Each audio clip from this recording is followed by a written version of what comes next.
Beleza, galera? Hoje é dia 7 de julho de 2022 e o vídeo de hoje tem a intenção de responder duas perguntas que eu recebi aqui no canal no vídeo que eu gravei anteontem falando a respeito do meu ousado projeto de ler todos os livros clássicos do Ocidente. Quem mandou a pergunta foi o Romero Gonzaga. E a primeira pergunta que ele mandou foi: qual a importância real de aprofundar os estudos na mitologia grega? Eu anotei 5 motivos aqui para você estudar a mitologia grega. O primeiro motivo é que os mitos, eles antecedem a filosofia. Os mitos foram criados para tentar responder perguntas que surgiam na época e você não tinha resposta. Por exemplo, de onde surgiu o universo? Como surgiu o ser humano? De onde vieram os animais? O peixe? Esse relâmpago que caiu na minha cabeça, de onde vem? E essas coisas. Os desastres, terremotos, chuva, etc. Então os mitos surgiram para responder essas perguntas. E depois, em outro momento, você tem o surgimento da filosofia, que eram também tentativas de se buscar respostas para perguntas que você não tinha a resposta. Então você passa daquela fase mitológica para aquela fase que ficou conhecida como pré-socrática, e aí você vai ter o surgimento dos filósofos, etc. Então é importante para você entender filosofia, você entender os mitos. E a filosofia, ela está presente na nossa vida, ela molda o nosso jeito de pensar e o nosso modo de agir, o nosso modo de ver as coisas. Então, é um tema importantíssimo e, logo, é importantíssimo você estudar mitologia grega para entender esses assuntos. O segundo motivo é: melhora a sua memória. Na mitologia grega você vai ter diversas histórias, você vai ter descrição de personagens, vai ter descrição de ambientes geográficos, etc. Fazendo com que sua memória fique tinindo. Na hora que você ficar rememorando aquelas coisas, a sua memória vai melhorar bastante. Lógico, vai repercutir em outras áreas da sua vida. Terceiro motivo, a sua criatividade vai melhorar. Toda vez que você for ler um mito, alguma história de algum personagem, você vai fazendo aquela história na sua cabeça e assim a sua criatividade vai melhorar. Você vai imaginar como que é aquele personagem, como é aquele local, e isso vai fazer com que a sua criatividade melhore. Quarto ponto, você se torna uma pessoa mais interessante. Você vai saber falar com outras pessoas assuntos mais legais, em vez desse monte de baboseira que a gente vê hoje, esse monte de fofoquinha, esse monte de assunto sem profundidade, esse monte de papo sem pé nem cabeça. Você vai ter um conteúdo a mais. Então, quando a pessoa vier te perguntar alguma coisa que tenha referência com algo lá do mito, você vai conseguir falar. Por exemplo, como foi a história de Perseu, que fez isso ou aquilo. E são, na verdade, histórias que influenciaram a nossa vida e influenciam até hoje. Pode ver que diversos filmes ainda hoje são baseados nos mitos gregos.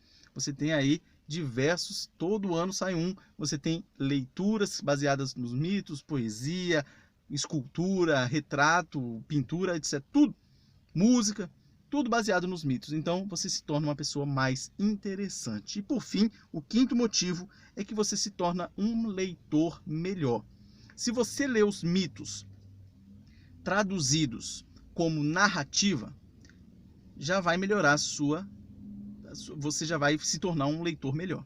Agora, se você lê da forma poética como foi escrito, aí você como leitor vai disparar.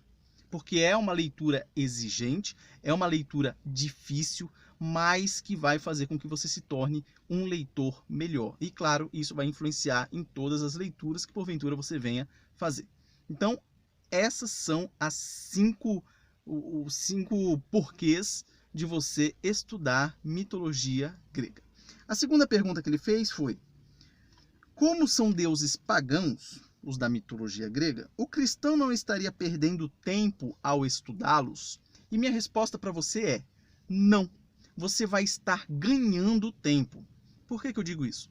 Quando você vai ler a sua Bíblia, você está procurando duas coisas. Primeiro, entender ou descobrir a intenção do autor bíblico. Você quer saber o que ele estava dizendo, para quem ele estava dizendo, como ele estava dizendo. E você tem que entender, você procura o segundo ponto, que é entender o contexto histórico. Então você busca a intenção do autor e o contexto histórico. E, por exemplo, lá no livro de Atos, na Bíblia, você tem diversas referências a deuses gregos. E isso vai fazer com que a sua leitura flua muito mais, você entenda muito mais os detalhes e você não perca os pormenores da leitura. Então vai fazer com que você vai fazer com que você vire um leitor bíblico melhor, por incrível que pareça. Então, por exemplo, se você pegar e estudar a mitologia grega, você vai perceber uma coisa.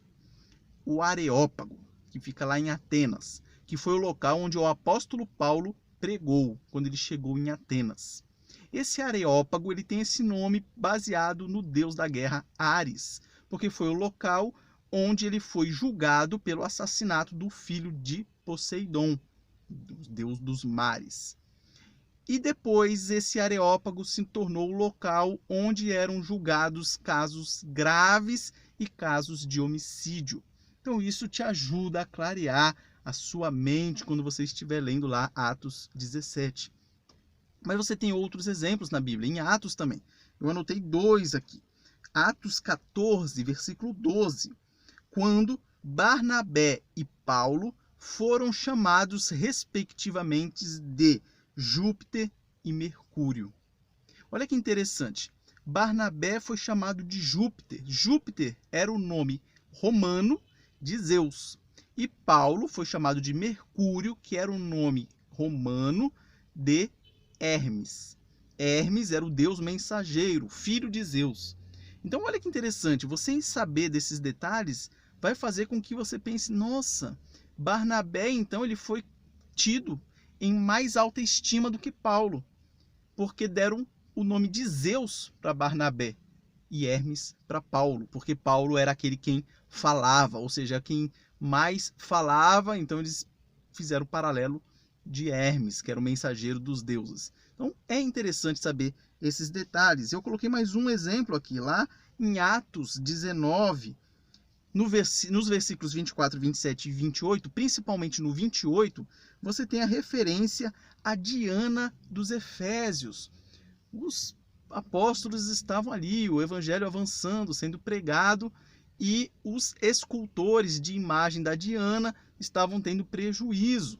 E aí você vê lá a referência a Diana dos Efésios. A Diana era o nome romano da deusa Ártemis, grega, a deusa da caça, etc. Então olha que interessante esses detalhes, vai fazer com que você se torne um leitor bíblico melhor, porque você vai entender o contexto melhor, logo você vai entender o que o autor estava dizendo para aquelas pessoas naquele contexto específico, e aí você vai conseguir, depois de entender isso, aplicar o ensinamento bíblico para os dias de hoje. Então eu recomendo que você estude sim os mitos gregos, também no embalo os romanos. Estude isso sim, porque vai te ajudar bastante nessas questões que eu falei aqui, beleza? Então, pessoal, é isso. Um forte abraço e até o próximo vídeo.